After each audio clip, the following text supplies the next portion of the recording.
Good evening, and welcome once again to the Shadow Gallery. I am, as always, your host, James Donnelly, and it's Monday night, so you know what that means. It's time for new comics, bitches! So, let us begin. Now, so we're going to start with an issue that's been on a lot of people's tongues this week, and but has not gotten the kind of punch that it not deserves, but that one would expect, I guess. And that is Amazing Spider-Man number 687, the finale, the finale to Ends of the Earth. Now, apparently there is going to be an epilogue in the next issue of Avenging Spider-Man, whenever that's, I think they said that it's coming out next week. But, so, basically, if you haven't heard the story yet by watching all of these different videos, I'm sure that what I'm going to say will probably not be that big of a surprise. So what we have here is we have, still at the kind of the Mayan apocalypse place that Mysterio designed. We have Mysterio, Silver Sable. That's a 5-time fast word if I ever, or phrase if I ever heard one. Silver Sable, Black Widow, and of course Spidey fighting the Avengers that are all controlled by Doc Ock's Octobots. And basically, there's a couple moments where Doc Ock intervenes and starts, basically because he can kind of sense that the Avengers, they're kind of holding back. There seems to be a little bit of resistance on their end, since they are, after all, the Avengers and they're heroes. So he steps in, and when he feels that they're acting too ineffectually, then he takes over Iron Man, blasts, both Hawkeye and Black Widow, and then he switches to, which I think probably my favorite moment of the book is when he actually switches to Thor and kind of takes over his body very specifically. Now, of course, just having him be kind of almost a zombified Thor or whatever, just kind of mind control, but actually his body and his body is, or just having his body control, but now his mind and body are both linked to, to Thor's consciousness. And of course, Mjolnir will only respond to, whosoever be worthy of this hammer, shall have the power of Thor. So, he has to drop the hammer, but then that doesn't last for long, but I thought it was a nice bit. So, Mysterio uses, he hates to use the same gag twice because he is, he's a consummate, filmmaker, if you would. And he never likes to use the same gag twice as far as in special effects. So, but he does ultimately have, this kind of mini EMP device that shuts down the Octobots, so that the Avengers all regain control of themselves. And so after that pretty short opening, we then we see Ock is totally upping his timetable, and he's going to launch the rest of his satellites into space so that they will incinerate basically everything. They'll just fry 7 billion people. And so then we get to the part that most people are talking about in this, which is, as since the beginning of, where I think Spidey 655 or something like that, when the idea of the no one dies, the great arc that they did with that Dan Slott did with Marcos Martin doing art, which is probably my favorite story of Slott's to date, and it's just 2 issues.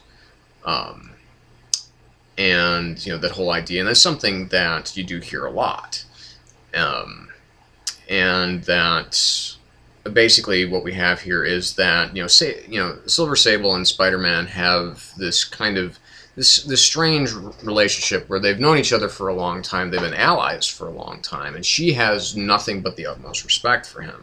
And they had that moment a couple of issues back. It was a very kind of touching moment in which Sable kind of hints that she really cares about Spider-Man. She respects him as as a fighter, as a hero, but also seems to maybe have a little bit of a crush. I know that might be kind of pushing it a little bit, but that's what it kind of seemed like to me. It seemed like that she was kind of saying, well, if there's nobody else, why not me, huh? But of course he's talking about this other girl back home, which of course is MJ, because he's kind of rediscovered his love for her. So where that's going to go, I don't know. But so then we have the only person standing between Ock and the heroes is the Rhino. Of course, all the other Avengers kind of head out into space to stop these satellites from becoming online, and basically, Rhino understands what Ock is doing, but he feels that since he no longer has his wife, he no longer has anything to really live for. The only thing that he can live for is hurting Spider-Man. And the best way that he can hurt him is with this rapidly flooding octobase, that he's going to hold Silver Sable underwater and actually let Spider-Man pass if he wants to, because he knows that there's no way that he can actually move Rhino. So then he gets to Ock. Ock, he basically tells him the plan that, basically, I'm going to wipe out everybody but 0.008% of the world's population. There's going to be about 50,000 survivors. And all of them will know me as the greatest, murderer, that ever lived. Now, why that would be something that someone would actually aspire to rings a little false to me. But, you can kind of tell that obviously Ock's mental state is deteriorating along with his physical state. So, Spidey kind of tries to talk him out of it because he knows that he's trapped. But at the same time, Spidey knows that he has the strength to get out of this. He knows that, as we saw in that, in the classic, kind of Lee Romita work, where, Spidey's trapped under all of the, debris. It's like tons upon tons of debris. And he's thinking of Aunt May, and he's thinking of Betty, and he's thinking of everybody that's important to him. So he summons all of his strength and he lifts up. It's a very triumphant moment. This is meant to have the same kind of impact, but it doesn't. But when he does break free and smashes, Ock's control panel, everything like that, and he gets, Horizon Labs, they have their boat kind of, off the, just in the distance, not too far away from where Ock's base is, and Spidey brings Doc Ock aboard, and asks if they can set up some kind of life support system for him, and basically, Modell, says, hey, you did it. You saved us all. And Spidey's like, no, I failed. And why? Someone died. Now, of course, we don't know who that is. There's been a lot of speculation, of course, onto who that actually will be. the obvious choice seems to be Silver Sable. There's also a lot of people kind of hedging their bets and saying, well, it could be Rhino. Could be, I don't know, somebody else. Obviously, it's not going to be any of the Avengers. So really, the only two options that are available are Rhino and Silver Sable. And I'm going to, put my chips on the table right now and say that it's Silver Sable. The reason that I say that is because I think that a lot of what, and I think this is something that not too many people talk about. A lot of people, Spider-Man is one of the most kind of closely watched and closely supervised comics that Marvel puts out. I mean, even the Avengers isn't this kind of micromanaged as Spider-Man is, because Spider-Man is the brand. Okay, even though the Avengers is obviously it's the third biggest film ever now. They've fucked over all the fans of Avengers: Earth's Mightiest Heroes, me being one of them. Obviously, if you saw my video from the other day, you understand where I'm coming from. But you have basically going back to, for instance, One More Day.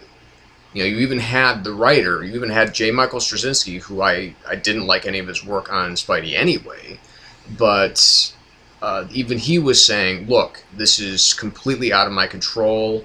This whole bullshit storyline about Mephisto and how everybody, how we're going to erase the past and kind of reboot everything, not everything, but Spidey's going to get his mechanical web shooters back, and nobody's going to know that he was really Spider-Man when he came out in Civil War, so on and so forth.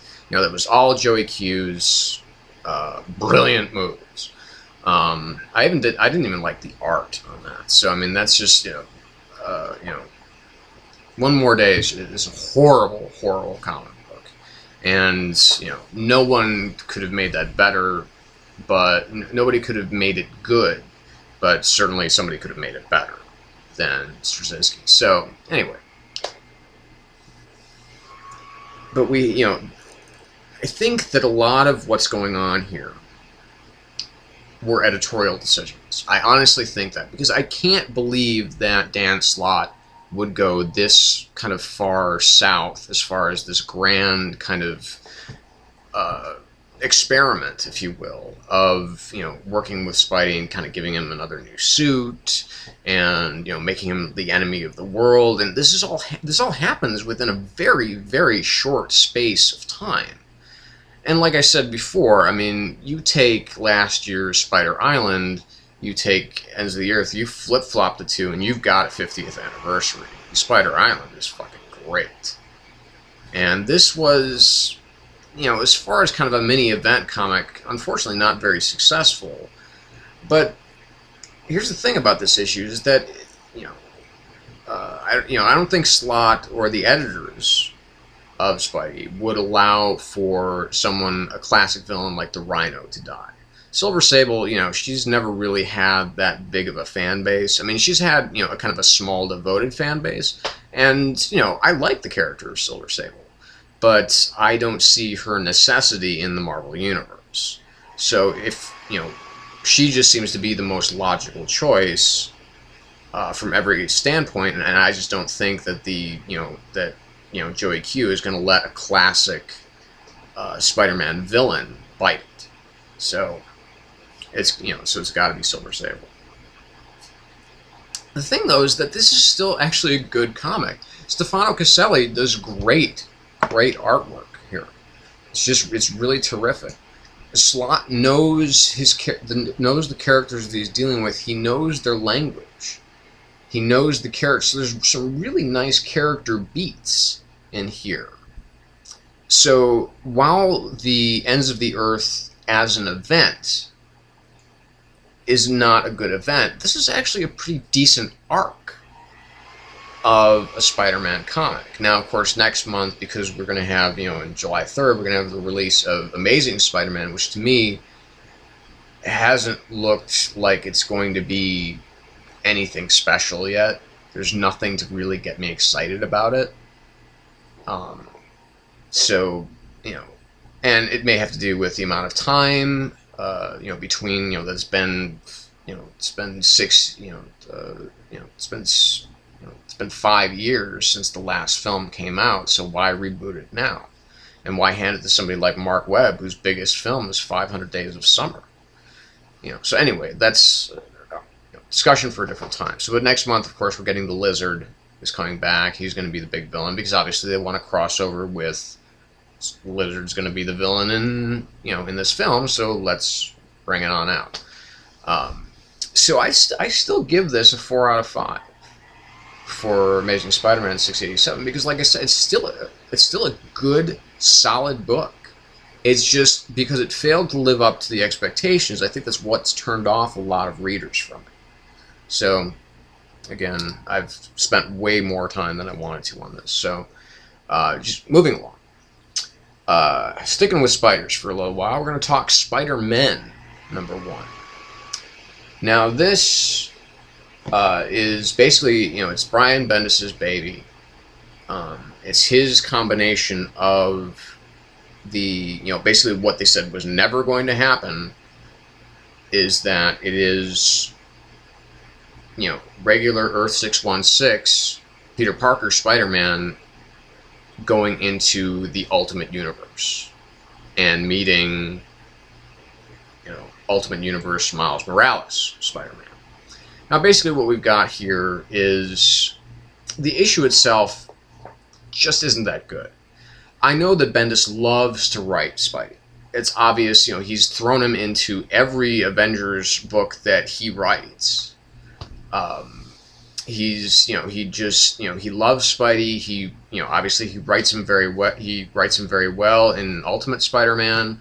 You know, there's never been really an issue that's kind of let me down on that front of his work, but he doesn't quite have the handle on the 616 Spidey doing a solo adventure. I think that, and this issue speaks to that. Because you don't get quite the sense of where exactly Spidey is in his career as a crime fighter in this book, other than the fact that he says that he's an Avenger. But if he's an Avenger, why is he still getting hassled by New York cops? That's the thing that I couldn't figure out. It's like, wait, why does he have to go through all this? I mean, he just stopped this. Everybody knows who Spider-Man is. Why are they still treating him like he's kind of an unknown quantity? I mean, there's no, I don't see any edict from Jameson lately that says, well, Spider-Man is, you know, he's still a total menace and he still needs to be treated thus and such. I haven't seen that in any of Slott's work lately. So, you know, why is he still getting harassed? I don't get it. So, you know, he sees basically this light. He swings toward it because that's just who he is. And there's this whole kind of, you know, this kind of inner monologue about, you know, how New York is part of who he is, and so on and so forth. And, you know, there are other heroes, but, you know, none quite so quintessentially New York as Spider-Man is. And I think that's true. But, you know, basically, okay, so we get him, you know, swinging towards the light. Again, there's some funny quips, you know, in his inner monologue, so on and so forth. And then he, you know, he goes, finds out who's at, you know, what's causing all this light. It doesn't seem to be alien technology. It doesn't seem to be Stark technology, but it is technology. And he turns behind him and he sees a big old fishbowl helmet. And of course, who is there but Mysterio? But it's not Mysterio. You know, he keeps, you know, saying, you know, no, you're supposed to be dead, so on and so forth. Spidey's like, what the hell's going on? And of course, it's the Ultimate Universe's Mysterio. And so basically, long story short, short circuit machine, boom, Spidey gets sucked through, and then he sees himself in the Ultimate version of Manhattan. He sees, you know, there's the Triskelion in the background, you know, and, you know, he's swinging all over the place. He's, you know, meets a, you know, guy being mugged, whatever. If he steps in or swings in, stops the muggers, and of course the person says to him, I don't know what exactly who you are, but the costume's in pretty bad taste. Peter Parker, so on and so forth. And he's like, wait, Peter Parker, how do you know? But it's like, I don't know what you're talking about. And of course the guy's like, whatever, dude, just might want to think about a different costume type of thing. And of course he swings up to the rooftop, and who is there but Miles Morales? And that's the end of the book. This was at best an issue 0. This should not have been the first of 5 issues dedicated to crossing over these two characters, because we're only getting one character's perspective. If the best way that Bendis could have written this particular issue is to give kind of a dual narrative to the structure, to see how the two head towards each other, instead of maybe like either saving just Miles's part for the next issue or what have you. So I mean, it just seemed like a misfire from the beginning. Just from the very opening, this seemed like, okay, so, this is just Bendis having his fun with Spider-Man, and blah. And it is. I mean, other than Sarah Bocelli's awesome art, and, some of the landscapes and her, her art is just fantastic. And, but from every other point of view, this book is just not good. It's at best a 2.5 out of 5. It's very, very average. So, Scarlet Spider, number 6. So we've got, it's kind of the return to. Well, I don't know where it's returning to. So this is the thing that kind of bugs me about this issue. Is that now, okay, so first we start off with, we have, kind of the mystery of Araceli, kind of, deepening, that she doesn't speak, she learns to speak English in like a day, and she seems to have this kind of very almost symbiotic relationship with Kane. And, she kind of feels what he feels, she senses things, and of course, she has some really nice kind of, this kind of almost very childlike dialogue. It's very, very innocent, but obviously there's something that she's not. It's not a secret per se, but it's just there's something about her that we don't know exactly what it is yet. But it does have something to do with what she originally refers to as the darkness that's coming. When she closes her eyes, she sees the darkness. And, Kane just thinks this is, when you close your eyes, you see darkness. Wasn't that kind of the point? It's basically his attitude. It's not, she sees the darkness. And so basically then there's a little concert that Annabelle, his kind of, would-be love interest, if you will, is having in this church, and lo and behold, who tracks him to the church but Anna Kravinoff. Now, here's where I start, unfortunately, to get a little bit lost. And this is what has kind of been happening with Scarlet Spider all along, is that I'm not familiar with his rogues gallery, what he's done up to this point. I mean, I've read some of the issues with Kane and who he is and so on and so forth. I mean, it took me a while to even get the grasp of, that he was a former member of the Assassin's Guild, but those issues worked. They worked better than this one did, because honestly, I don't understand what's going on here. She keeps making reference to the way that she killed her brother, and that, basically there's this big fight, there's a fire that breaks out in this church, and and Kane is trying to fight her off and everything like that, but he's, of course, been drugged. And, he fights through it because he is not, he's not Spider-Man. He uses his anger to give him motivation, and not the desire to save lives, per se, but he wants to. He wants to get beyond the anger. He wants to be a better person. And that's what is ultimately, I think, is the most interesting thing about this book, is that it's a book much more about redemption than it is about anything else. But, you know, there's, you know, we've got, you know, this moment where, you know, Cain says to Annabelle that, you know, you need to stay away from me because I don't want you to get hurt. And, you know, she basically tells him, you know, screw that, you know, I'm going to stay here with you because he's pretty badly injured. Not bad, you know, badly for a human, but not badly for someone who has, you know, the proportionate strength of a spider.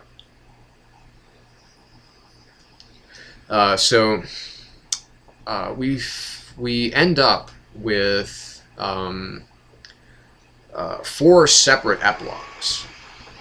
One which is about the church, and basically Cain goes there and meets the kind of like parish priest, and he seems to want to, like you say, he wants to be a better man. He wants to see, you know, if there's a way that he can become a better man, and ultimately a better hero, to kind of live up to what certain people's expectations are of him and what his own expectations are of himself. You know, because obviously Cain is you know, he's like the darkest possible side of Peter Parker, and that's what I'm kind of enjoying about this. I wasn't really too into it at first, but ultimately I've kind of come around to really enjoying this comic. I think that Chris Yost has been doing a really exceptional job on it. Ryan Stegman is doing some beautiful art, but we have, you know, anyway, going back to the issue itself, you know, we have these 4 separate epilogues. One is which is with him. One is with the first villain that Scarlet Spider encountered, which is the guy that's after Araceli, and then we get hints of the darkness, apparently, that she was talking about. We get another epilogue with Julia Carpenter and her child, and, you know, she has a premonition, something about that she's coming. You know, well, who is she? And then we have an epilogue with Kraven and his daughter, and basically how they're looking to make Cain pay. So again, you know, this was a pretty solid issue. There are a couple of points where, you know, mostly because of my ignorance of, you know, anything predisposed to this, that just kind of turned me off. That didn't get me get my juices flowing quite so much about this issue. So it's about a 3.5 out of 5. You know, if I knew more about it, it would definitely be closer to 4. Captain America number 13. So basically, we get Cap looking to, you know, his mission is to flush out Scourge and Henry Peter Gyrich to find out what in the hell they're trying to do, other than exterminate, you know, criminals, you know, who have been given new identities in WITSEC. But you know, we have, you know, the discovery of why D-Man, Dennis Dunphy, has become Scourge, and, you know, essentially that he's under some form of mind control, that Gyrich himself has the clicker to, because he kind of lets Dunphy go a little bit crazy here, because Dunphy's not the fastest guy, apparently. Because like I said, I know dick about D-Man. You know, that's a character that completely escapes my mind. I don't care about him. You know, this is the first issue this is the first arc of any comic there's ever been a part of that I've even read. So, you know, we see him being, you know, he's mad at Gyrich because he's kind of becoming slow and dumb again. And, you know, he's ripping apart the place, and, you know, Gyrich uses his clicker, and then boom, he instantly forgets everything that he's just done. And, you know, and so, you know, we have, you know, Cap ultimately does flush out Gyrich, and they, Sharon and Dum Dum take him back to be interrogated to find out exactly what they did to him. And there's a nice moment there where Dum Dum essentially asks Sharon, is Garrett always was he always this big of an asshole, essentially, or or is it the the Hydra brainwashing? And Sharon says, well, honestly, it's a little bit it's honestly a little bit hard to tell, because Garrett, yeah, he always is a big prick. But basically, how we end is where we started at the very beginning of this arc. This is where apart from Diamondback waking up and telling Dum Dum that that the Scourge is actually D-Man,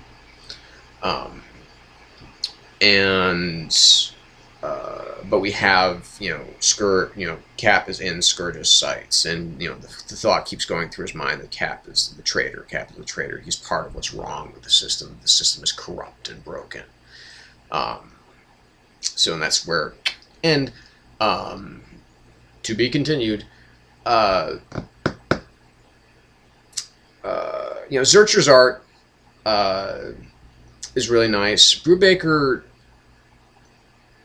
I was really excited when we were going into an arc about Scourge, because, like I said, this is more of a throwback to the 80s. I remember when they first created Scourge. I have those issues. And I was excited to see Brubaker tackle a kind of a complex character like Scourge, or a complex organization, because as it was originally presented, the idea of Scourge wasn't just that he was one man. There was more than one. And so that was kind of the the whole kind of justice is served point, is that it was a network of various criminal killers, super criminal killers, super villain killers. And here we're dealing with just one guy. So I mean, it kind of takes away from kind of the mystery of it, unless there is more to come. But there's nothing really hinted at here, and that's where I think that Brubaker, I think he's too kind of laser focused on progressing the story forward, because it is very nicely paced. But what we're seeing here, I think, is that he has something. I think that Brubaker has something planned here, maybe for the long term, and that we're not seeing it, or honestly, he's just kind of doing some service to this character, to the idea of Scourge. So this, again, decent, above average, 3.5 out of 5. Solid, but again, it could have been better. And I'm going to say that about most of the comics that came out this week, to be quite honest. And then we have a wonderful surprise, which is, I will say for later. Haha. So, and then we have Fantastic Four 607. Now, this is basically Reed and Sue and the kids go to Wakanda. Sounds like a nice field trip, nice vacation for all these guys. But of course, the reason that, this essentially is kind of a story of the past of Wakanda, and how the past is kind of catching up to them. That, these kind of, the dead are kind of rising, these skeletal dead are rising. But, and that's, the reason that T'Challa has asked Reed to come. Part of the reason. And that they're attacking every so often. And that's, some of the, the others have to go and kind of commune with the Panther gods and so on and so forth. And it has to do with a little bit of, that Dr. Doom rendered all of the vibranium in Wakanda inert. But as T'Challa says, we have actually trillions of dollars of, that, as far as, trillions of dollars of surplus, and that they've been buying, they've actually been buying American debt, and, and T'Challa actually has an aside, kind of says, and you can thank us for that. And so basically, what the idea is here, that he's taking Reed exploring into the past of Wakanda. The greatest science-based sovereignty in the world, rivaled only maybe by Latveria or something like that. But I mean, this is an entire civilization that is based on science. So then that's the handle that Hickman very solidly has on this book, is that Hickman understands this is a science-based team. They're not necessarily they're not always going to be just kind of fighting the big fights and everything like that. They're going to be they're going to be pushing the frontiers. They're going to be exploring. They want more knowledge. That is Reed's reason for existing. And so what we get out of excuse me got cotton mouth all of a sudden. What we're getting out of this issue here is that that this is again the whole idea of being a very science-based team, very science-based teamwork, and that's why he's asked Reed to come, is on kind of a mission of discovery. And of course it's going to be fraught with danger, but Reed can definitely handle it. He's been handling danger for 50 years now. But here's the thing. Here's where I come to a head with this book, is that I was never a huge fan of the Fantastic Four until Hickman and Epting started writing it. And then I became a really big fan of it. Because first of all, I love Epting's art. I love looking out for the issues that he's working on. And Jonathan Hickman obviously is a really, really smart writer. His whole thing is about intelligence. His whole thing is primarily seems to be about science, about big ideas, and never aiming for the lowest common denominator kind of shit that you would see in a book like Justice League or something like that, where it's just it's so cookie cutter, it's ridiculous. But I've never really been a huge fan of totally science-based Fantastic Four missions, which is where kind of FF kind of turns me off.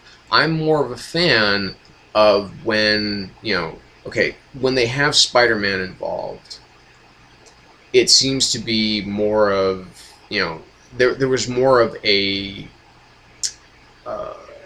it seemed to be more of there seemed to be more danger, I guess. There was more excitement. Of course, it's exciting to learn new things and discover new things, but Fantastic Four just, because it never really had those to me, it never really seemed to have those kinds of moments throughout. They were peppered around, especially during like the John Byrne years. You got a lot more of that. And obviously with the stuff that Hickman's been doing on this title, on Fantastic Four, not so much on FF, but on Fantastic Four, it's been much more about, kind of these larger events, these massive fights and so on and so forth. And that's when it was awesome. And now it's just kind of like, okay, we're kind of returning to the status quo again. And this book, frankly, was kind of a snooze. Carl Kessel doing the inks, he tends to make all of his inking, it's kind of like, he's kind of like Klaus Janson in that way, that everything that Klaus Janson inks ultimately looks like Klaus Janson art, no matter who's actually doing the penciling. And that's the thing about Carl Kessel as well, is that you definitely get, okay, yeah, this is Carl Kessel doing the inking here. So this was, it's slightly above average for me, for my own personal tastes. I'm sure that people, I've seen great reviews of this issue, And like I said, I mean, I know that Hickman really gets it. It's just that for me, you know, Marvel's First Family doesn't really do a whole lot for me when it seems to be very science-based. So 3 out of 5 is really the best that I can do for Fantastic Four 607. Now we're going to go into some of the independent releases from this week, which there are only a few. We're going to start with Brian Wood's new book, The Massive. And I'm pissed off. Not about this, just I'm backtracking here. So before I get to The Massive, I am pissed off at my...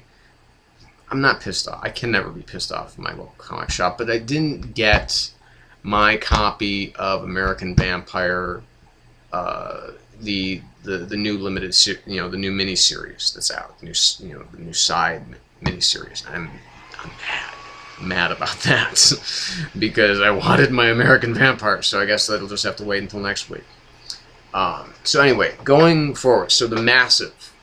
Okay, so it's it's Brian Wood's new book. Obviously Brian Wood, the DMZ. Now I've never read an issue of DMZ, so I don't know. But I hear it's very good. But basically, what this is that we have our character, kind of our main character, if you will, Callum Israel, and his crew of the Capital. I don't know if that's supposed to be kind of more of a reference to Das Kapital, Karl Marx work. But basically, they're searching for their sister ship, which is the Massive. Because the Capital is it's a boat. I can't, for whatever reason, it's a big, it's not like an ocean liner or anything like that. It's not a cruise ship, but it's kind of like a cruiser. I don't know how else to describe it because I'm not that good with nautical ship, obviously. So you've got this this large boat called the Capital, and then there's this even bigger boat, their sister ship, called the Massive. And Callum Israel is a former mercenary who is now running this, not running, but he's part of this group called the Ninth Wave Conservationists.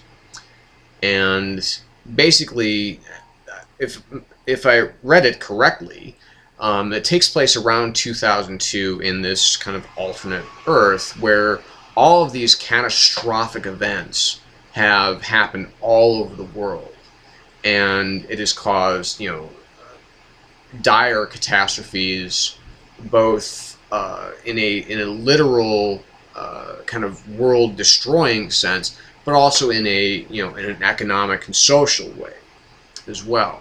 You see kind of evidence of this devastation throughout, and especially seems to be affecting, sea life as well. And so what the Ninth Wave are, they seem to be almost kind of militant conservationists. And as the book opens, they're looking for the Massive, but they seem to run afoul of some pirates.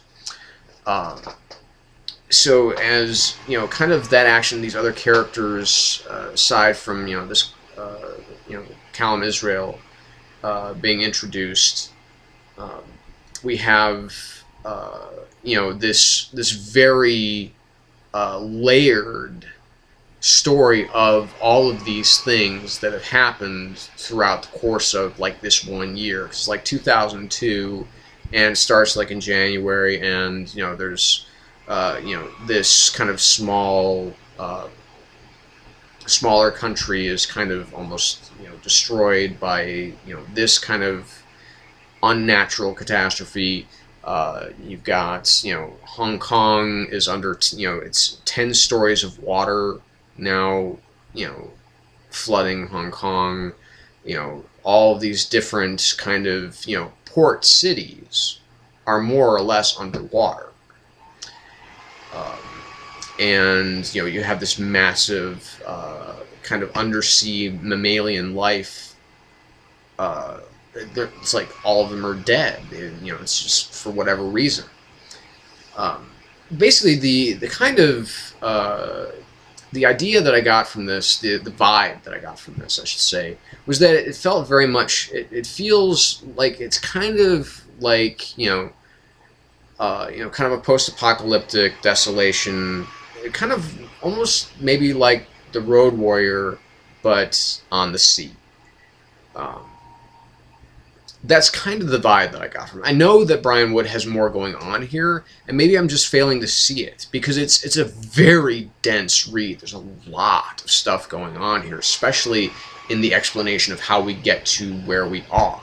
And there's some intermittent action with with one of the shipmates. They're trying to head off the pirates and trying to stop them by whatever means they can. But this boat is actually filled mostly with pacifists, because they are ultimately conservationists. But sometimes pacifism doesn't work, especially when you're protecting your own. I think that's one of the other points that maybe Wood is trying to inject into this book here. Now, I may be looking at this in a kind of superfluous way, in the sense that I seem to be looking for maybe more meaning than there actually is. But one way or the other, it's intriguing. I was intrigued. There's an interesting story here, an interesting setup for a story anyway, and so I think it's kind of cool. And I'll probably be getting the next issue, but the next couple issues I'm sure will be determining whether or not this is something I continue to pick up. So I give it a 3 out of 5, a 3.5 out of 5. I thought it was pretty good. It was interesting enough to keep my interest. The art by Christian Donaldson is really good. So I'll check it out for a little while and see how see if it grabs me more than this first issue did, because it did kind of hook me, but not to the extent that I would like it to. Invincible 92. This to me was it was like Kirkman overload, because basically you have Mark. He's still healing, because he punched Alan in the last issue, and his whole arm is kind of like hanging off and everything like that. And so he might never be invincible again because of the his infection with the Scourge virus. Now the Guardians are basically, there's this at the Pentagon, Cecil and everybody, they're under attack by these like squids and everything like that, and they send in the Guardians to ward off this invasion. And Zandal's girlfriend is still kind of like a psycho wacko bitch. She really just seems to be like the kind of, she's not a likable female character by any stretch of the imagination. And and they're having dinner with his parents, and he's kind of a waste, and and apparently this brother has some kind of secret there, and and apparently Rex and Monster Girl were in an alternate universe. They were together for 700 years in this alternate universe, not aging. Which it screamed, when I first heard that, it screamed to me Inception, because obviously that's part of the idea of Inception, is that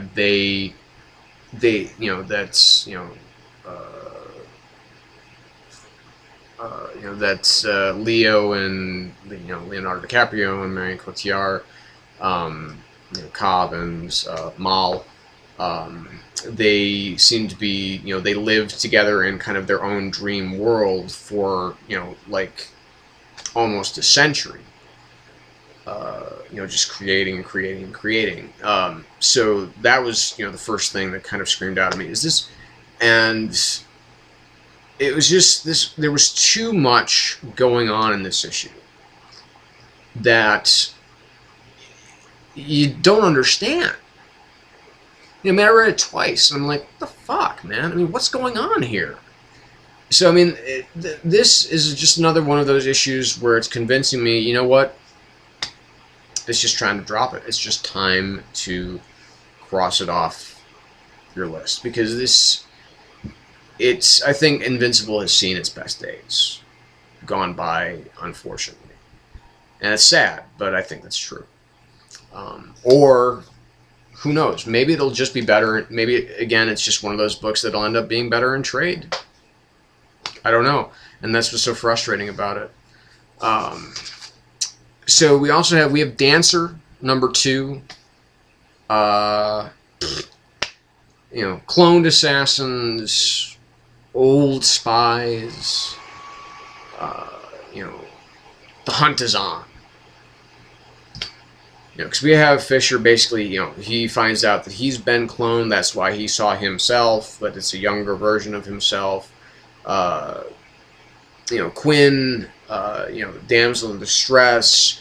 She's been kidnapped by the younger Fisher, and the older Fisher has, his contacts still in the CIA. He has this old buddy he calls the Fox. And he gets intel and everything like that, and he gets him some money, he gets him a weapon, and basically Fisher, he wants to get back in the hunt. He wants to get back to, his fighting weight, so to speak. So this whole series. Now, if you've read, not seen, but read the Bourne Supremacy, because the film. All of the films, they take the best ideas out of what the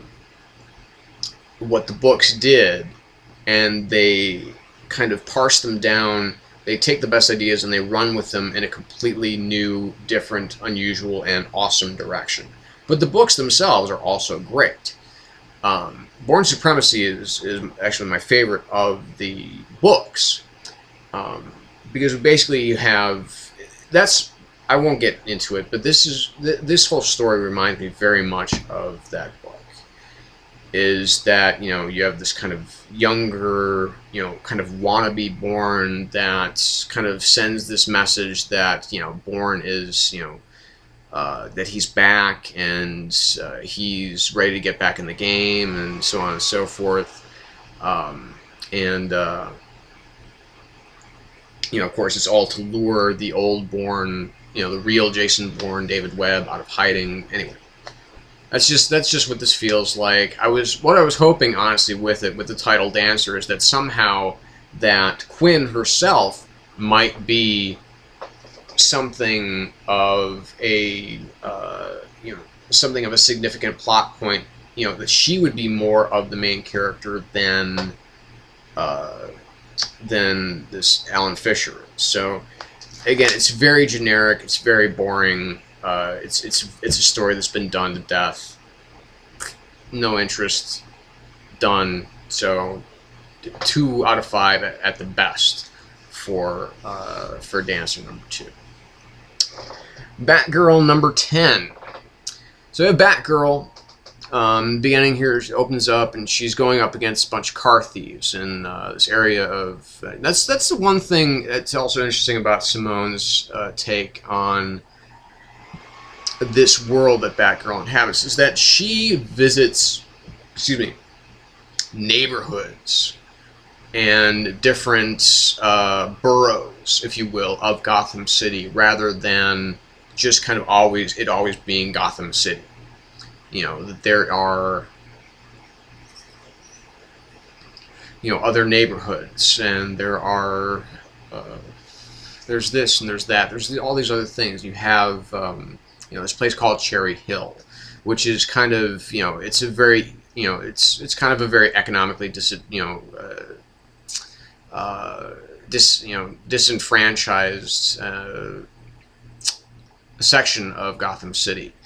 And there's a good economic disparity there as well, because you have this girl, this Charisse Carnes, who is, she's looking to rebuild kind of from within, whereas, Bruce Wayne, he's kind of, descending from his ivory tower, and he's building these great pyramids, and not literal pyramids, of course, but, that's, some of the poor see him as kind of, Pharaoh, building his pyramids on the backs of, all the disenfranchised. And and then you have this girl, Charisse, who has a very questionable background. Apparently, she was the only suspect in her entire family's murder.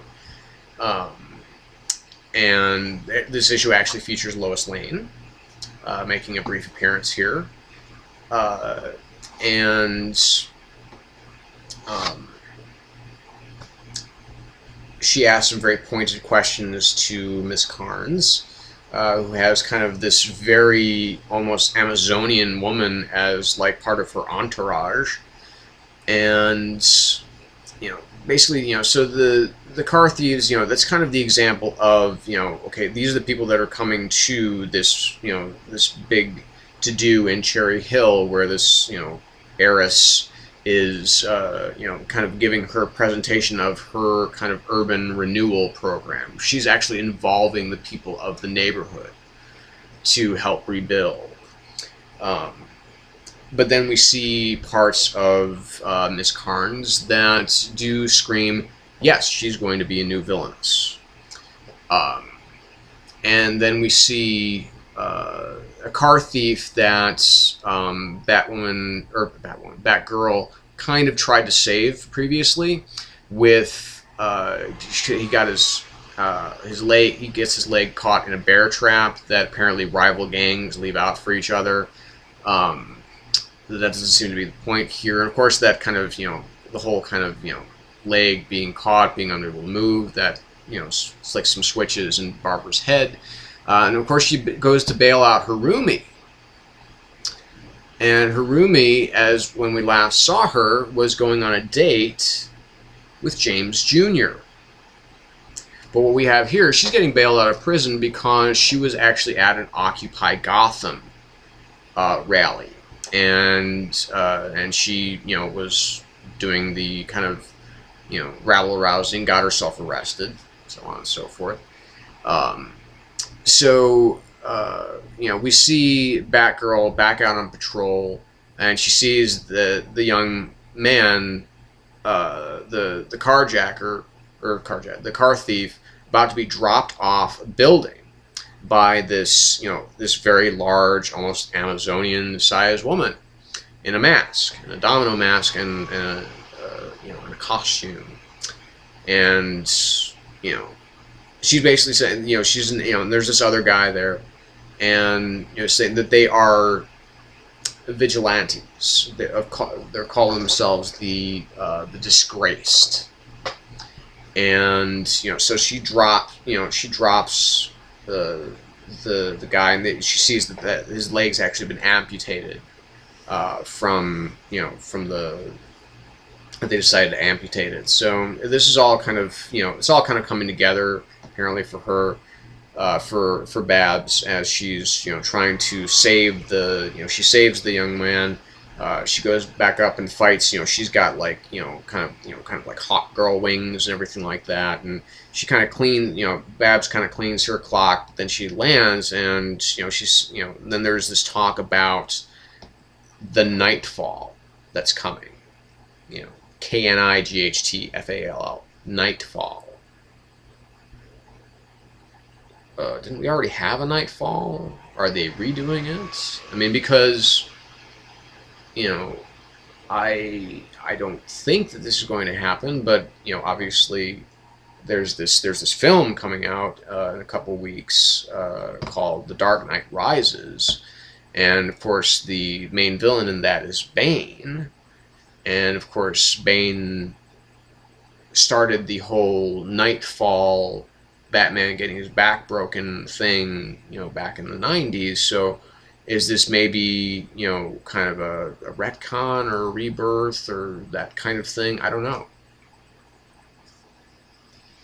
I doubt it.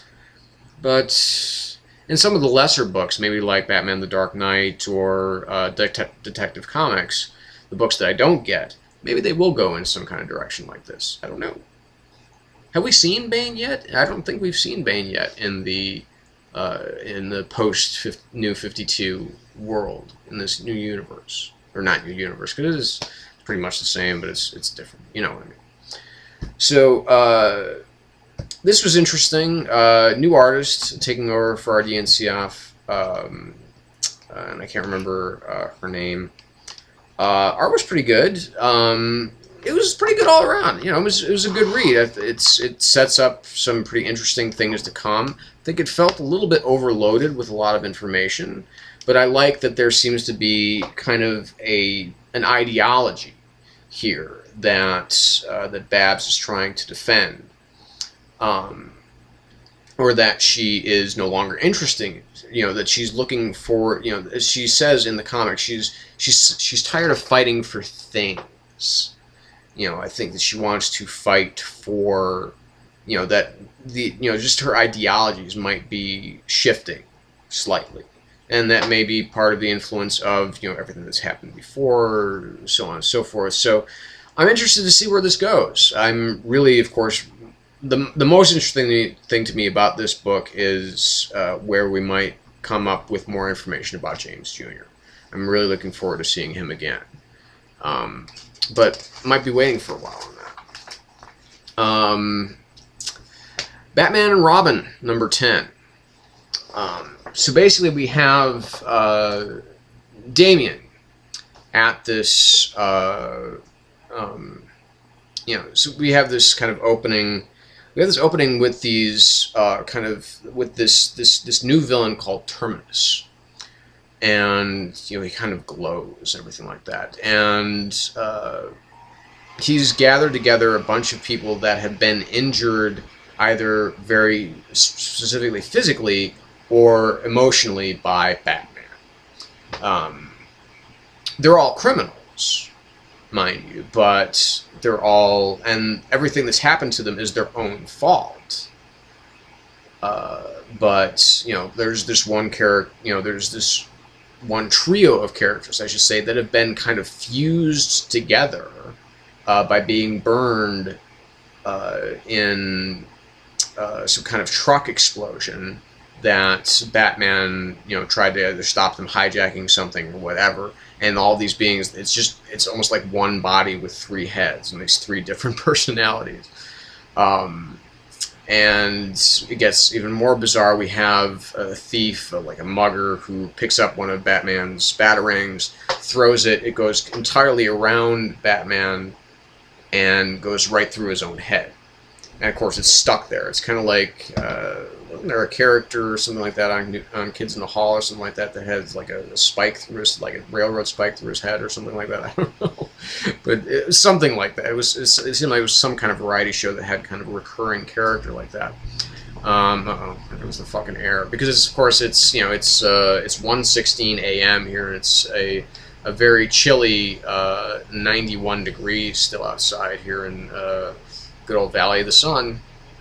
But anyway, and then we have one who seems to have her ear pierced by Batman. She has like this batarang sticking through her ear, but it seems to be more psychological for her, that she that Batman caught this big guy that she was with.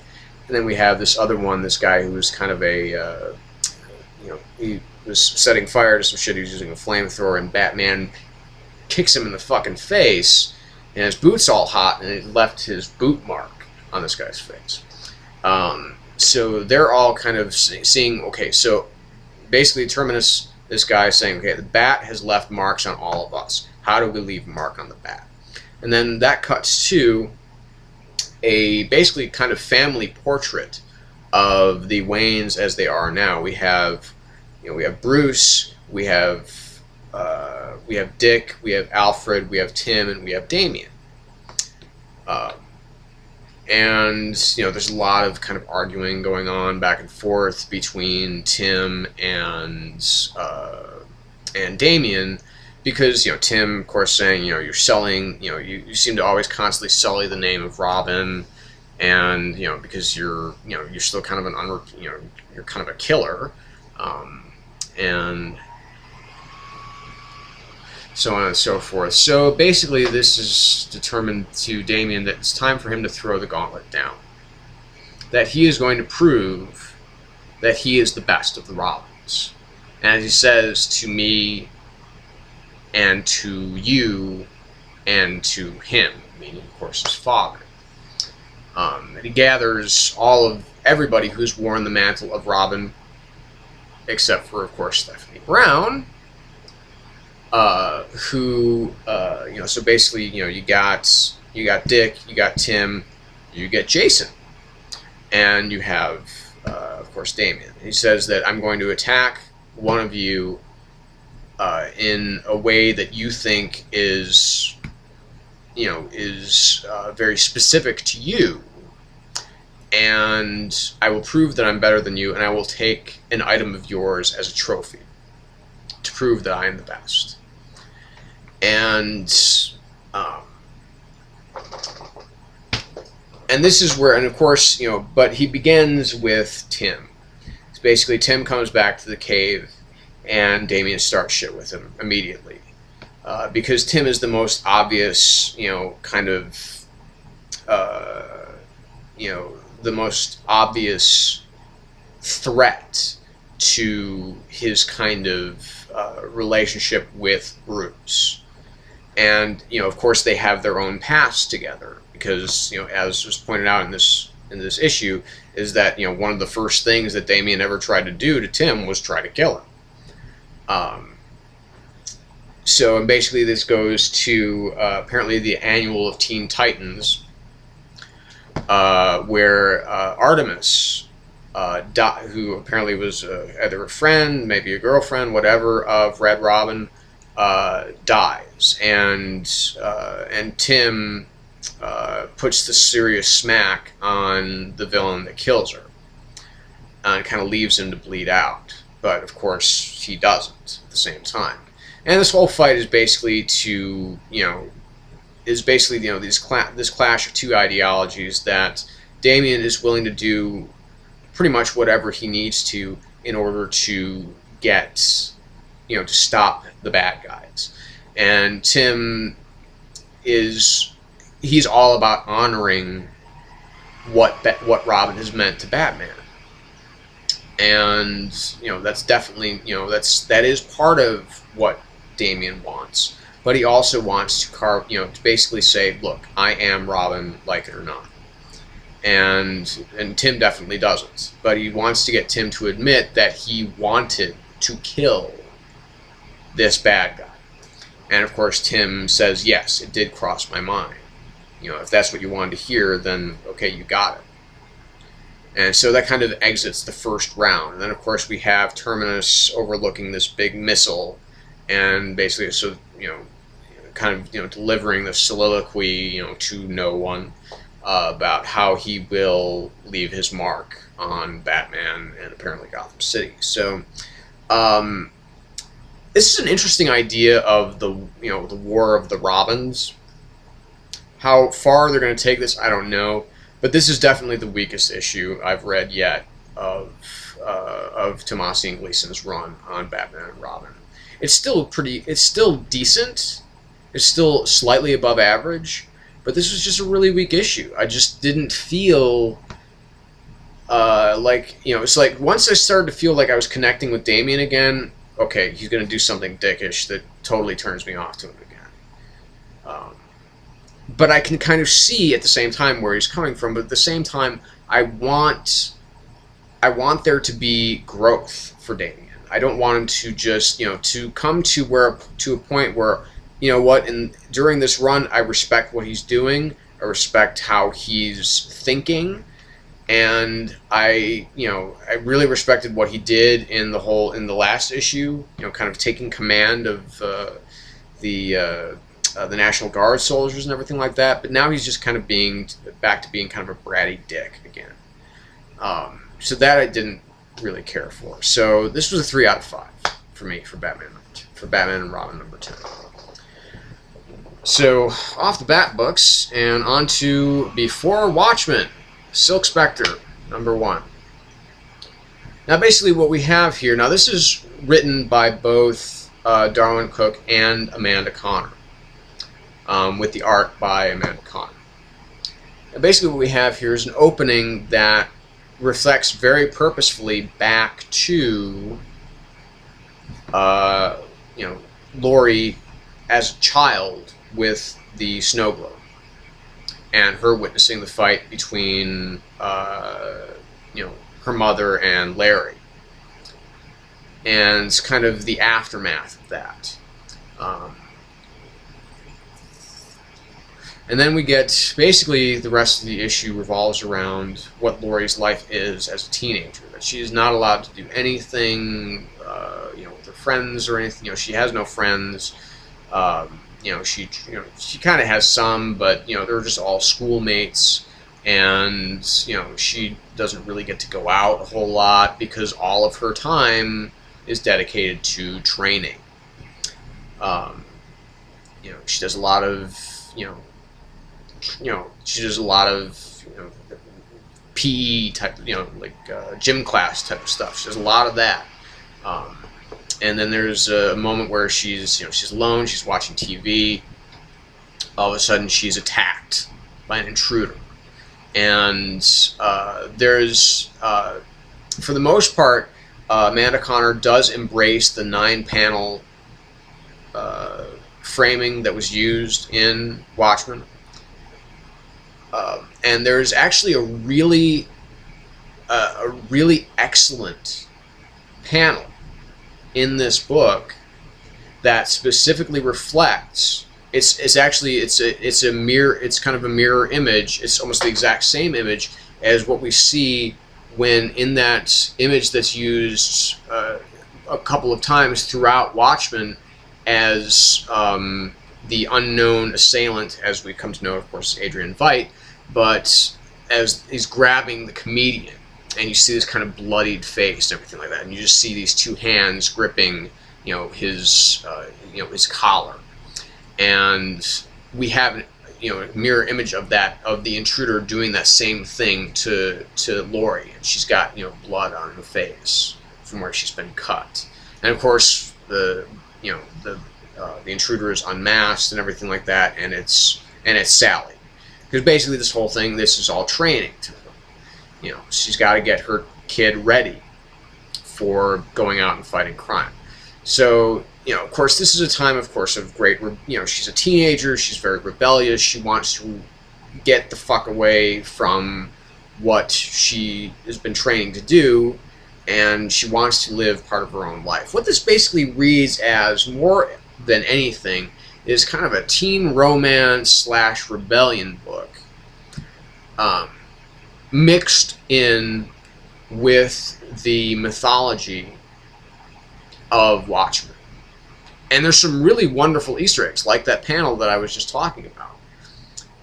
Like, for instance, there is like kind of an owl poster in the background.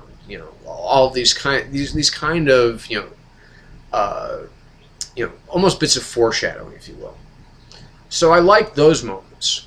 And Amanda Conner's art is beautiful. No denying that. But this is just a really weak, unfortunately, it's a pretty weak book. Because aside from that whole kind of, having these parallels between Watchmen and this book here, having these very specific parallels, mind you, we have, just like I said, it's like this teen romance rebellion book, and it's just like, I don't really care. I like the character of Laurie. At the end of the book, apparently she's running away. She's heading off to San Francisco, and maybe that's where she's going to kind of get a more, maybe kind of a liberated, kind of almost sexual awakening, because as we see in later. In Watchmen, she's a pretty sexually active woman. So, not a slut, but I mean, certainly, sexually free. And, she doesn't have as many inhibitions about that. So, and again, like I said, it's not saying that she's a slut, because there's a difference between being sexual and being a slut. And Laurie's not a slut, but she is sexual. So this was, again, this was 2.5 out of 5. A very kind of solid 2.5 out of 5.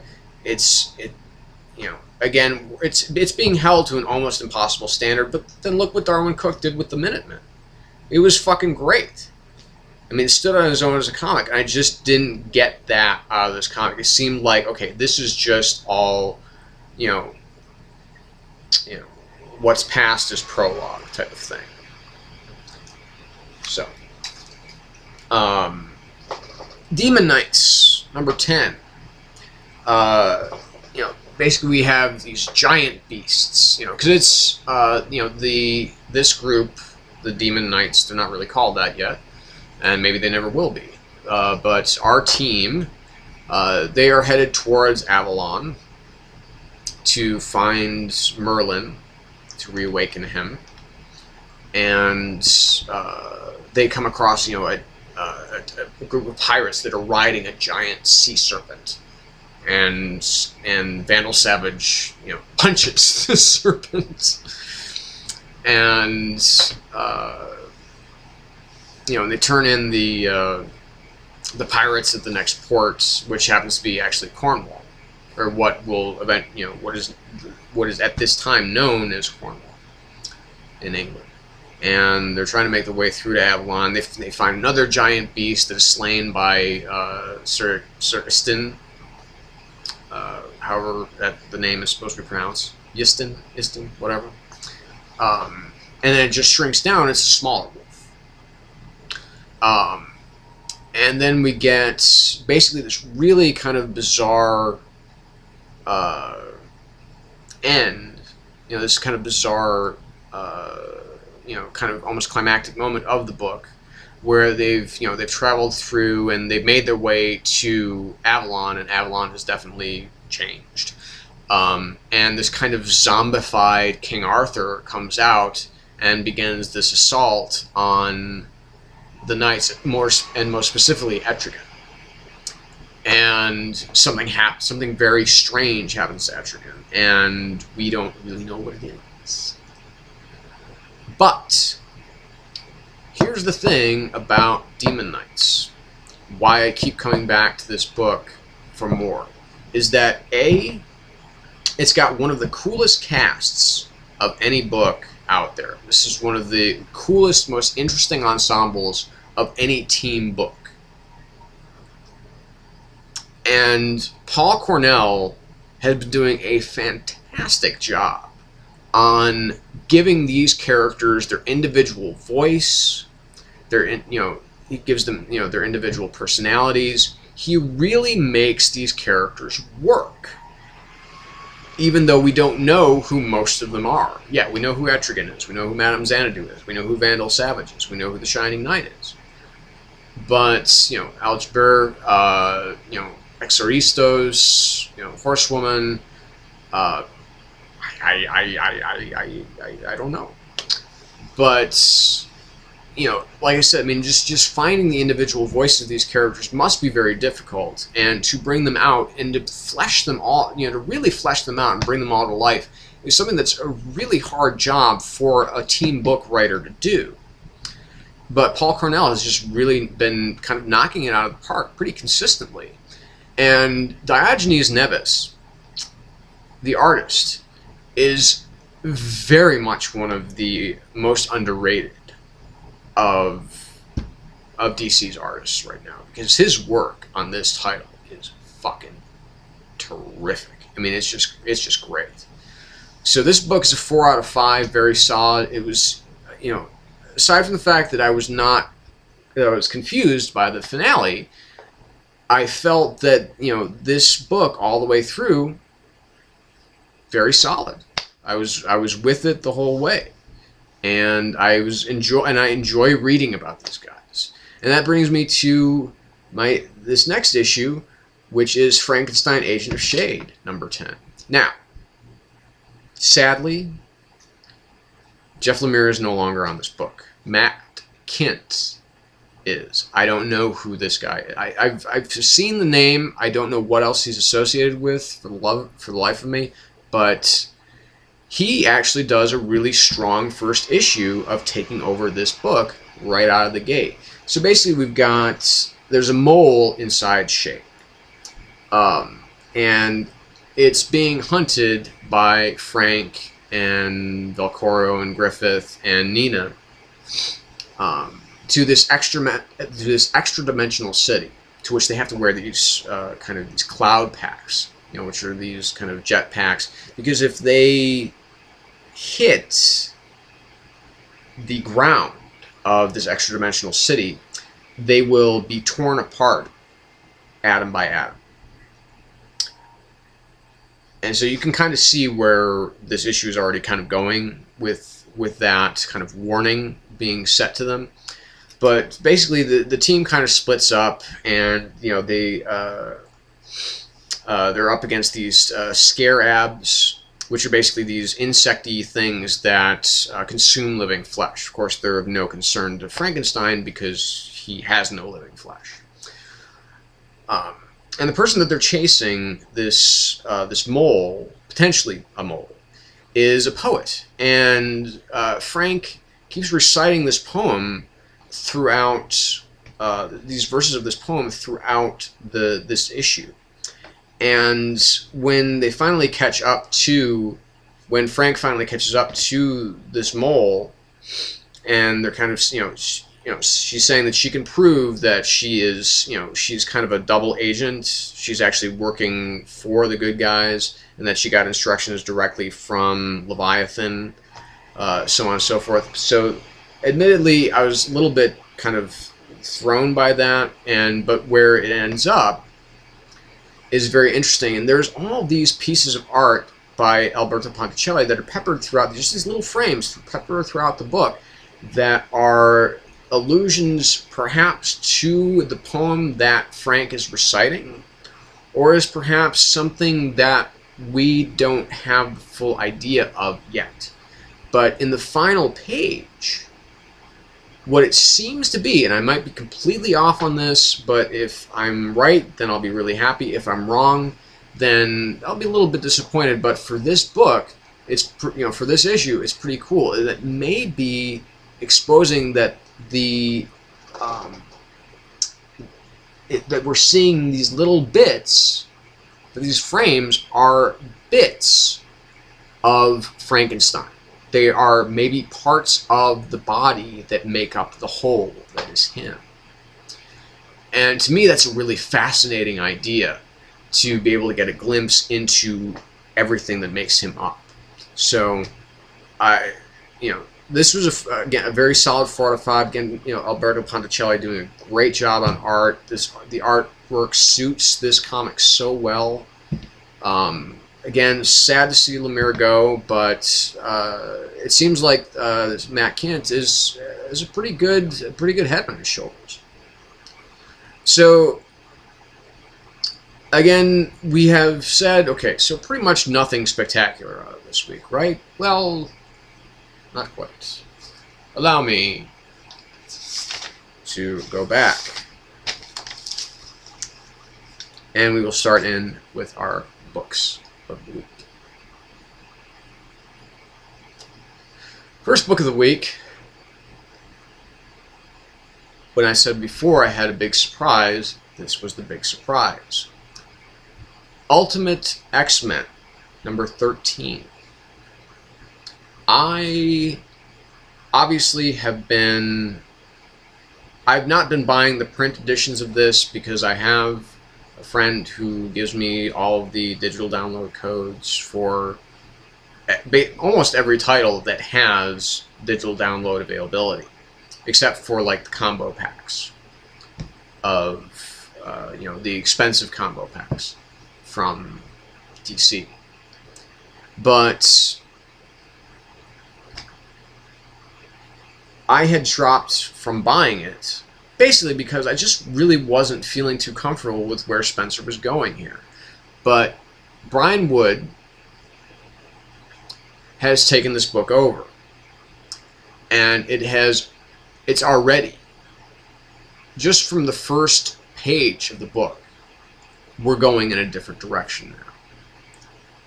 This is not going to be about all this kind of expository introductions to, okay, well, this is going on here, this is going on there, this is what's happening. around all of these other places where the X-Men are not. We have our core group of X-Men finally, with Kitty Pryde leading them, abandoning the Shroud outfit and saying, I am Kitty Pryde. I am a mutant. And, like, for instance, she drops right into the center of this, this pro-mutant demonstration. Basically, they're up against these, I don't know if they're cops or like the National Guard or the Army or something like that, but they seem to be, they're like fascist. I mean, they really are. It's like a fascist, like third world kind of almost death squad, if you will, because they're about to open fire on these mutant sympathizers, and they're about to kill them all. And Kitty Pryde drops into the middle of this and, uses, obviously her phasing power to disassemble the gun that the first guy is going to pop off rounds. And, basically saying, hey, if you're looking to start shit, better start it with me. And, she makes sure that all the demonstrators get the safety, and all of these,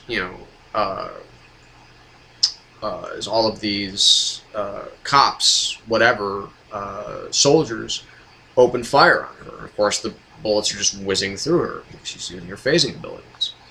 And because this whole era now starts with basically the Americans, the world, the United States has created mutants, and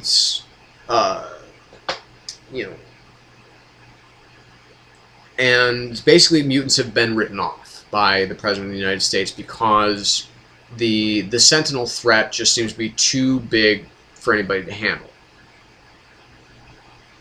And so instead of being a passive comic like it's been, we're starting to get Kitty, because she's kind of inspired by these protesters, even though she's kind of calling them idiots, because they're just kind of shouting slogans, in a bunch of armed soldiers' faces, and then they're throwing, Molotov cocktails and everything like that. And, slogans aren't bulletproof. But, again, the whole idea of ideas being bulletproof. Aha! Vendetta. Anyway, and so basically she says, okay, we are getting out of the tunnels. Getting out of the Morlock tunnels, we're getting out of the sewers, we are going up above, and we are going to the southwest that is under siege right now, and we are going to stop these Sentinels.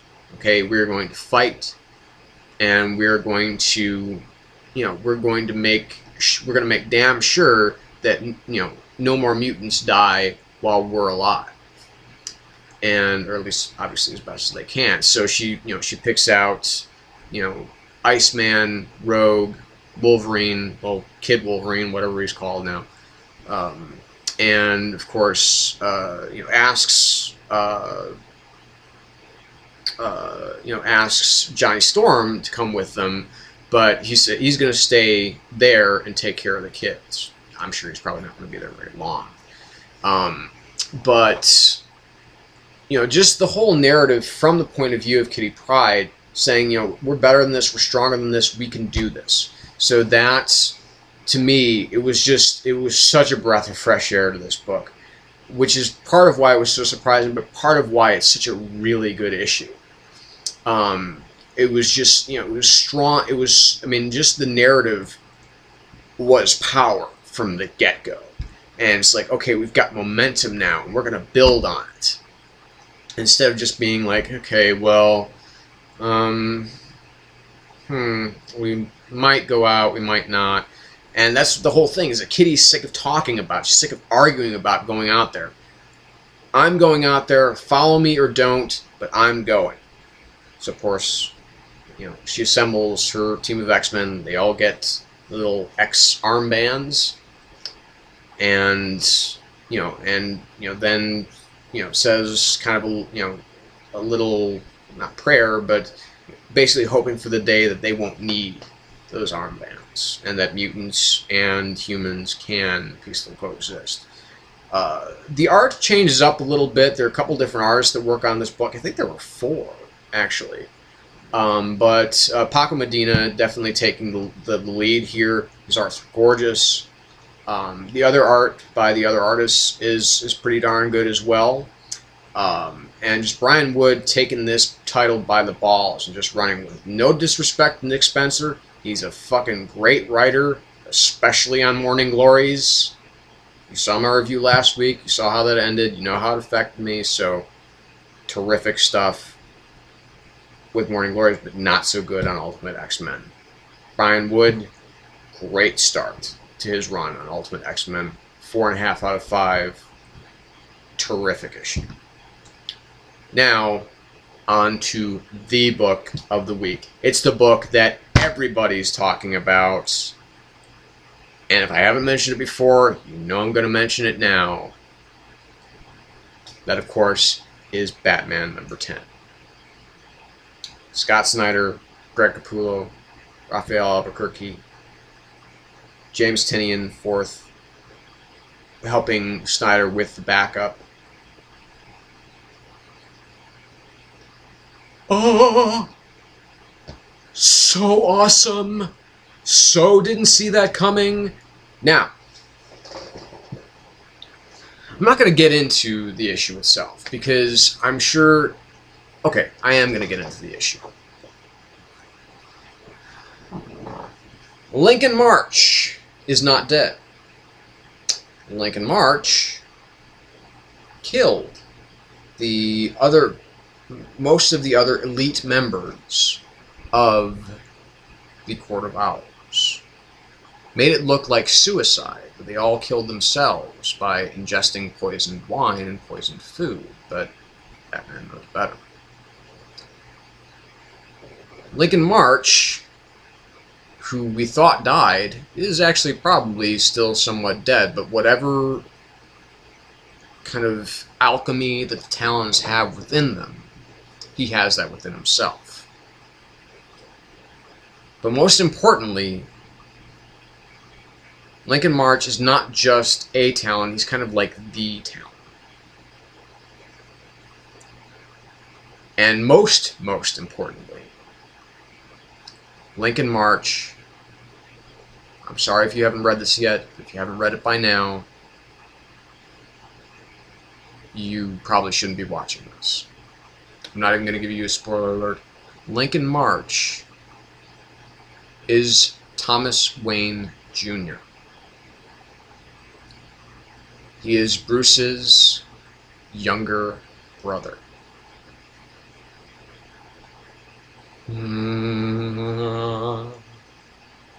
This is, I mean, that's the face. That's the face I had after I was done reading it.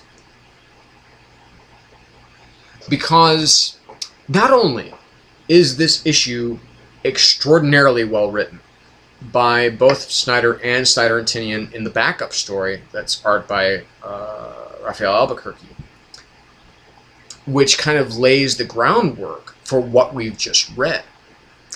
Because as we see in this issue that Jarvis Pennyworth, there's something going on between the current mayor of Gotham and Martha Wayne.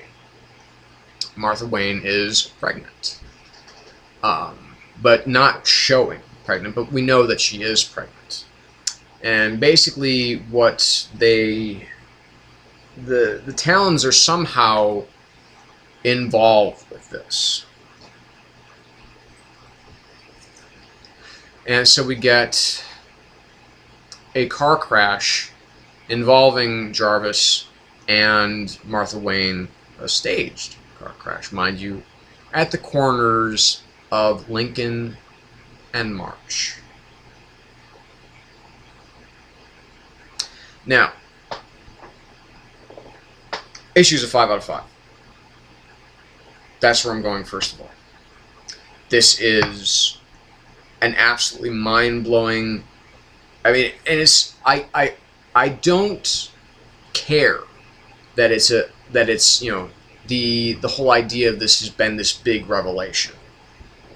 whether or not this happens to be a fabrication of the Court of Owls, that they have actually, programmed this person to actually believe that he is the son of Thomas and Martha Wayne, and that he is Bruce's brother, because the fact they do look alike, that Bruce and Lincoln do actually look alike, and that there is a reference that Lincoln makes in, I believe, the second issue, where he's making a reference to this necklace that he remembers his mother wearing, and it's a necklace that we see on, or like a brooch or pin or something like that. I can't remember exactly what it was, but that Martha Wayne had. But again, this could all just be fabrication. This could all just be something that they led this poor young man to believe, because he was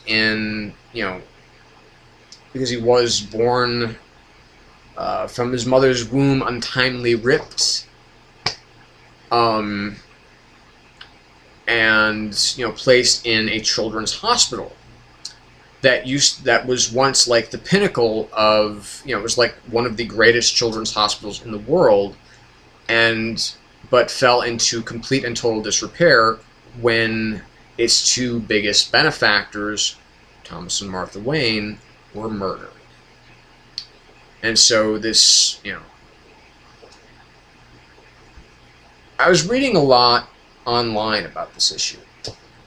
Going on comicsalliance.com, going to comicbookresources.com, and reading a lot of what people had to say about this issue. And a lot of these people were comparing this to Batman R.I.P. Now, I happen to think that's a huge crock of shit. But that might, and I was not in the minority there on that message board. I did express my own opinions about this, because this, if it is Batman R.I.P. in any way, because the parallels between Dr. Hurt and Lincoln March, these secrets about the Wayne family, what Scott Snyder has done with this is if it is somehow anything to do with that, it is Scott Snyder's way of taking this lead, maybe, from Grant Morrison and making it his own.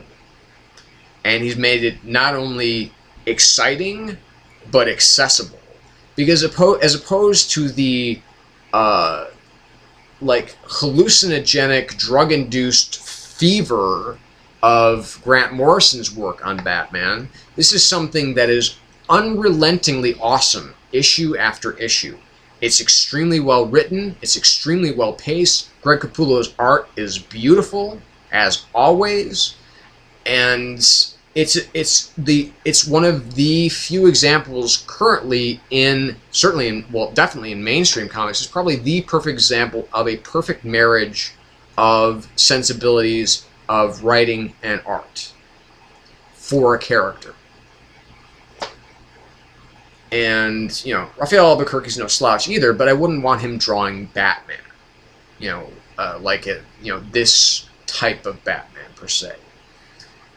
So, that's really what I see going on here, is that if there are people who are looking to compare this to R.I.P., know this. R.I.P. was dumb, okay? It was one of the worst storylines in recent memory. And this is one of the, rivaling Snyder's previous serialized run on, on Batman, because the Black Mirror that was referred to in Detective Comics on Snyder's run is part of, how James Gordon Jr. is the Black Mirror of Dick Grayson. Then Lincoln March, aka Thomas Wayne Jr., is the Black Mirror of Bruce Wayne, Batman. And that's how I see this. That's how it works its best.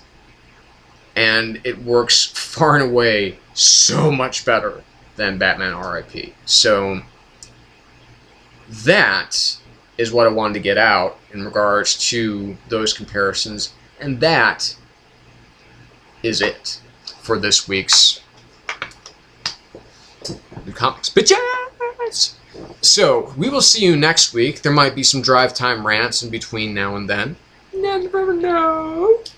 Because if there's something that comes out that really pisses me off in the interim, then I will talk about it. But, of course, if this is your first time here, we're closing in on 1 hour 40. So, I hope you've enjoyed it. I need a light week again so that I can get these to around an hour.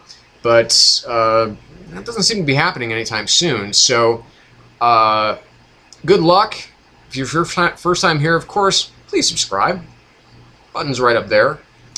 And, of course, if you're just returning, or even if it's your first time here, go ahead and comment. It's right down there.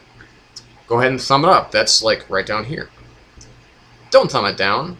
But, I mean, you can if you don't agree with me. That'll just mean you're wrong. And share it, why don't you? Follow me on Twitter. I'm at Donnelly92274. Follow me on Tumblr.